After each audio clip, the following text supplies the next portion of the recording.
देखो दोस्तों, अभी इस चैप्टर को मैं कैसे मेल्ट कर देता हूँ गाइस, बताना चाहूंगा। बस इतना देख के चले जाओगे ना, अपने एग्जाम्स पे फोड़ दोगे दोस्तों। एक और चीज मैं आप लोगों के लिए स्टार्ट करना चाहता हूँ, बट दोस्तों आपका रिएक्शन बहुत ज्यादा मैटर करता है। अगर आपको चाहिए तो वो चीजें मैं जरूर स्टार्ट करूंगा दोस्तों। इसलिए आपके रिएक्शन को समझने के लिए मैं चाहता हूँ कि हर बच्चा इस वीडियो को एटलीस्ट 10 लोगों तक शेयर करे, क्योंकि दोस्तों आपके Pradeep sir already 10th 11th 12th engineering offline सब में बहुत बिजी हैं। बस अगर आपका रिएक्शन मिलेगा तो हमारे अंदर एनर्जी आएगी। "ये प्रदीप यार, 9th स्टैंडर्ड के बच्चे भी इतना प्यार कर रहे हैं, तो उसके लिए कुछ क्यों नहीं कर रहा है?" तो भाई अंदर से एनर्जी आएगी और आपके लिए भी ये काम कंटिन्यू जारी रहेगा।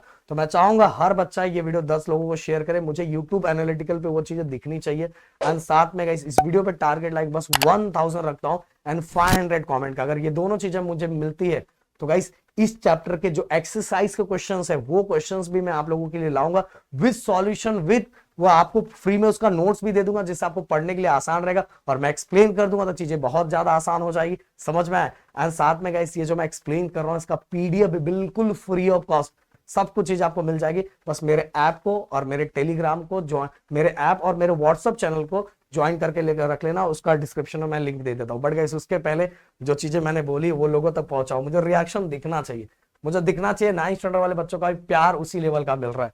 चलो स्टार्ट करते हैं, इसको मेल्ट करते हैं एक झटके में। सबसे पहली बात तो गाइस, मिरर। मिरर एक तरह का क्या, मिरर का अगर आता है डिफाइन करने के लिए, डिफाइन मिरर तो सिंपल सा डिफाइन ये कर सकते हो कि mirror is a reflecting surface and create clear image.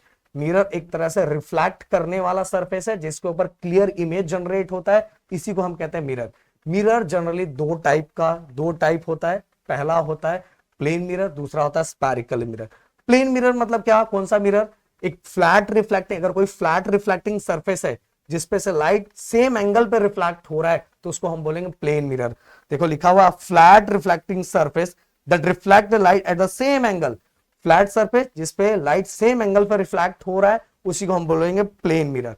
और स्फेरिकल मिरर क्या होता है, स्फेरिकल में मैं थोड़ा साइड हो जाऊं जिससे आपको दिखे, या तो मैं इस साइड इस पे आ जाता हूं। क्या है, spherical mirror are the part of the hollow glass sphere. Spherical mirror, ये देखो एक हॉलो ग्लास स्फीयर होता है जिसका पार्ट होता है हमारा स्फेरिकल मिरर। और गाइस, इसके भी दो टाइप होते हैं, इसके भी दो टाइप होते हैं। वो दो टाइप बहुत ज्यादा इंपॉर्टेंट है। पहला टाइप हमारा कॉनकेव मिरर, दूसरा है कॉन्वेक्स मिरर। अगर कॉनकेव मिरर क्या होता है, कॉनकेव मिरर अगर गाइस अंदर वाला part, if inner part is reflecting, if the inner part is reflecting, देखो inner surface of spherical mirror is reflecting, अगर अंदर का पार्ट रिफ्लेक्टिंग है देन इट इज कॉनकेव। अगर बाहर का पार्ट रिफ्लेक्टिंग है, अगर बाहर का पार्ट रिफ्लेक्टिंग है देन इट इज कॉन्वेक्स। बस इतना याद रखो, outer part reflecting then convex, inner part is reflecting then it is concave. खत्म। अब गाइस, कुछ एग्जाम में ये टर्म्स पूछे जाते हैं। पोल, सबसे पहले पोल, पोल का मतलब होता है centre of mirror. Centre of mirror is called pole. अब दूसरा आ गया सेंटर ऑफ कर्वेचर। भाई जिस स्पीयर से हमारा मिरर बना है उस स्पीयर के सेंटर को सेंटर ऑफ कर्वेचर कहते हैं। पोल क्या था, पोल किसका सेंटर था, सेंटर ऑफ मिरर का था, मिरर का सेंटर था। बट ये सेंटर ऑफ कर्वेचर ये किसका सेंटर है, ये सेंटर जिससे हमारा जिससे मिरर बना है, उस मिरर जिस स्पीयर से हमारा मिरर बना है उसके सेंटर को हम सेंटर ऑफ कर्वेचर कहते हैं। तो देखो लिखा है the centre of sphere of which the mirror is a part is called centre of curvature. जो हमारा मिरर है, मतलब जिसका भी जो मिरर है जिस स्पीयर से बना है उसके सेंटर को हम लोग क्या कहते हैं, centre of curvature. And mirror के सेंटर को कहते हैं पोल। अब दूसरा same to same radius of curvature, radius of sphere, okay, जिससे मिरर बना है उस स्पीयर के रेडियस को हम रेडियस ऑफ कर्वेचर कहते हैं। तो radius of spear of which the mirror is a part is called radius of curvature of the mirror. बस सिंपल सा एकदम डेफिनेशन। प्रिंसिपल एक्सिस, भाई कुछ भी टेंशन नहीं, बहुत सिंपल है। The straight line passing through pole and centre of curvature. यहां दिखाता हूं मैं, ये देखो ये जो स्ट्रेट लाइन है कहां से पास हो रहा है, centre of curvature and pole से। तो खुद ही से बना सकते हो, the straight line passing through centre of curvature and pole is called principal axis. देखो यहां वही लिखा है, the straight line passing through pole and centre of curvature is called principal axis. खत्म। अब प्रिंसिपल फोकस, गाइस बहुत simple तरीके से मैंने ये बताया। प्रिंसिपल फोकस का मतलब क्या होता है, मान लो ये हमारा कॉनकेव मिरर है, अंदर के साइड रिफ्लेक्ट हो रहा है, इंसिडेंट लाइट आई, आने के बाद रिफ्लेक्ट हो गई, रिफ्लेक्ट होके इस पॉइंट पे इकट्ठा हो गई। इस जहां ये इकट्ठा हो रहा है, ओके, यहां जहां ये इकट्ठा हो रहा है ये होता है हमारा प्रिंसिपल फोकस। मतलब कहने का मतलब आने वाली लाइट को इंसिडेंट कहते हैं। इंसिडेंट रे किसके पैरेलल है, ये वाला लाइन क्या होता है, इसको जो बीच में से लाइन पास होती है सेंटर से और पोल से, उसको क्या बोलते हैं, प्रिंसिपल एक्सिस। मैंने अभी बताया ना मैंने, तो ये देखो incident ray parallel to principal axis, they get reflected from a concave mirror. वो किससे रिफ्लेक्ट हो रहा है, कॉनकेव मिरर से। एंड कहां इकट्ठा हो रहा है, कहां इकट्ठा हो रहा है, and meet at a point on a principal axis, and those point we called as a principal focus. बहुत सिंपल लैंग्वेज में मैंने बताया। आने वाला लाइट इंसिडेंट रे पैरेलल, किसको पैरेलल है, प्रिंसिपल एक्सिस को। किससे रिफ्लेक्ट हो रही है, they get reflected from a concave mirror and meet at a point on a principal axis. Principal axis पे ये पॉइंट मिल रहा है, और जहां मिल रहा है उसी को प्रिंसिपल फोकस कहते हैं। एकदम सिंपल लैंग्वेज में बता दिया। अब फोकल लेंथ, फोकल लेंथ नाम से ही पता चल रहा, फोकल लेंथ। बस दो चीजें आपके दिमाग में रहना चाहिए, एक पोल और दूसरा प्रिंसिपल फोकस। अगर ये दो है तो भाई फोकल लेंथ भी हो गया। मतलब कहने का मतलब देखो, मिरर के सेंटर को पोल कहते हैं। तो डिस्टेंस बिटवीन, ये देखो क्या मैं इस तरह से करता हूं, distance between pole and principal focus is called focal length and it is denoted by small F. हो गया। अगला ना, ड्राइंग किस तरह से हम रिफ्रैक्टेड रे को ड्रॉ करते हैं, वो भी 3 रूल है। सिंपल सी बात है, जो सीधा आ जाता है क्रॉस हो जाता है, जो क्रॉस आता है वो सीधा चला जाता है। बस यही आपको याद होना चाहिए। थोड़ा सा मैं इसको डल कर दूं जिससे आपको थोड़ा ये चीजें क्लियर और दिखाई दे। 1 मिनट,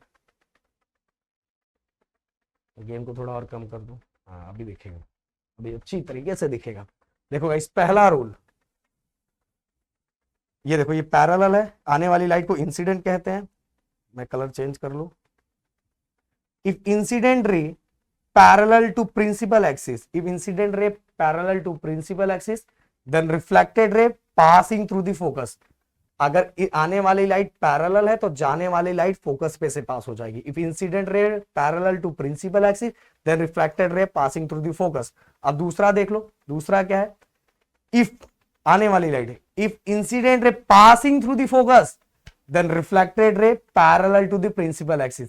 क्रॉस आ रहा है तो सीधा हो जाएगा, सीधा आ रहा है तो क्रॉस हो जाएगा, बस खत्म। इफ, अगर अब ये वाला, अगर if incident ray passing through centre of curvature, the reflected ray passing through same path without any deviation. मतलब अगर सेंटर ऑफ कर्वेचर पे से पास हो रहा है तो सीधा ही जाएगा, अपने पाथ को चेंज किए बिना वो सीधा ही चला जाएगा। तो सीधा आ रहा है तो क्रॉस, क्रॉस आ रहा है तो सीधा, और सेंटर पे से पास हो रहा है तो सेंटर से सीधे पास हो जाएगा, कोई डायरेक्शन को चेंज किए बिना। ओके, सेम पाथ फॉलो करेगा। अब गाइस कार्टेशियन साइन कन्वेंशन, इसको समझाने के लिए बस मैं यहां एक चीज समझाना चाहूंगा। देखो ये बस अगर आपको याद है, ये याद है, ये इधर क्या होता है, प्लस होता है, इधर क्या होता है, माइनस, ऊपर प्लस नीचे माइनस, ज्योमेट्री के अंदर। ओके, ये हमें पता होगा, नहीं पता होगा तो सुन लेना। ये वाला एक्सिस प्लस होता है, ये वाला ऊपर वाला प्लस, ये वाला माइनस, ये वाला माइनस। तो पहला, ऑब्जेक्ट हमेशा लेफ्ट हैंड साइड में होता है। ये लेफ्ट हैंड साइड, ये राइट हैंड साइड, ये अपर साइड, ये हम डाउनवर्ड साइड। तो ऑब्जेक्ट हमेशा लेफ्ट हैंड साइड में रहता है। तो पहला पॉइंट यही है, object always kept on left hand side of the mirror. Object हमेशा लेफ्ट हैंड साइड में रखो। फिर इसके बाद गाइस, डिस्टेंस इस side, distance measure on left hand side of the mirror we taken as negative. अगर हम लेफ्ट हैंड साइड में किसी भी चीज को मेजर कर रहे हैं फ्रॉम द मिरर से, तो हम उसको लेंगे negative. Distance on right hand side, distance on right hand side from the mirror, distance on right hand side from the mirror we taken as positive. Okay, distance from the principal axis on upward side we taken as positive. Distance from the principal axis on downward side we taken as negative. हो गया, left hand side negative, right hand side positive, ऊपर positive, नीचे negative. 4 point direct by direct complete हो गया, बताने की जरूरत ही नहीं। हाँ बस यहाँ याद रखना, फोकल लेंथ कॉनकेव मिरर का नेगेटिव होता है and focal length convex mirror का क्या होता है, पॉजिटिव होता है। ये भी एग्जाम में पूछा जाता है। तो पूरी चीजें मैंने एक्सप्लेन कर दी। अब कुछ मिरर फॉर्मूला, यहाँ थोड़ा रॉन्ग लिखा है, इसको मैं सही कर देता हूँ। ओके, मिरर फॉर्मूला बहुत सिंपल है। देखो गाइस, V का मतलब होता है इमेज डिस्टेंस, इमेज का डिस्टेंस। तो image distance denoted by V। U मतलब होता है ऑब्जेक्ट डिस्टेंस, ऑब्जेक्ट का मिरर से ऑब्जेक्ट कितनी दूरी पे है उसके डिस्टेंस को U से डिनोट करते हैं। तो ये हो गया U मतलब ऑब्जेक्ट डिस्टेंस। और F, स्मॉल f मतलब फोकल लेंथ। तो अगर एग्जाम में मिरर फॉर्मूला डिफाइन करने के लिए आता तो ज्यादा टेंशन नहीं लेने का। It is the relationship between object distance, image distance and focal length is called mirror formula. And बस फॉर्मूला याद रख लो 1/v + 1/u = 1/f। इससे रिलेटेड न्यूमेरिकल्स पूछा जाता है। इसके बाद guys magnification in terms of दो चीजों में, इन टर्म्स ऑफ हाइट और इन टर्म्स ऑफ डिस्टेंस। ये बस ये याद रखो, h2/h1 हो गया काम। इन टर्म्स ऑफ हाइट तो magnification it is the ratio of h2, image बाद में आता है ना, तो h2 किसके लिए कंसीडर किया जाएगा, हाइट ऑफ द इमेज, और h1 ऑब्जेक्ट पहले आता है तो हाइट ऑफ द ऑब्जेक्ट। बन गया definition, it is the ratio of height of the image to height of the object. खत्म, टाटा बाय बाय। अब दूसरा magnification in terms of distance, तो it is the ratio of v मतलब क्या था, image distance to object distance. हो गया, खत्म, टाटा बाय बाय। अब इसके बाद गाइस कुछ और चीजें जो आपको याद रहना चाहिए। एक मिनट, मैंने अभी आपको बताया था, हाँ, virtual image the height is positive, virtual image the height is positive while real image it is negative distance. मतलब ये सभी चीजें आप पढ़ के रख लो, बाकी इतना कुछ नहीं है। जो चीजें मैंने आपको इंपॉर्टेंट चीजें बताई गाइस, इसको आपको दिमाग में रखना बहुत जरूरी है। अगर इतनी चीजें आपने कर ली, आपका काम पूरी तरीके से हो जाएगा, पूरी तरीके से हो जाएगा। एंड गाइस आप चाहते हो कि इसके एक्सरसाइज के क्वेश्चन बेहतरीन तरीके से बना के दूं, तो प्लीज एक बार कमेंट बॉक्स में जरूर लिखना एंड मुझे बताना। मिलते हैं नेक्स्ट वीडियो में। Thank you so much guys, जय हिंद एंड जय महाराष्ट्र।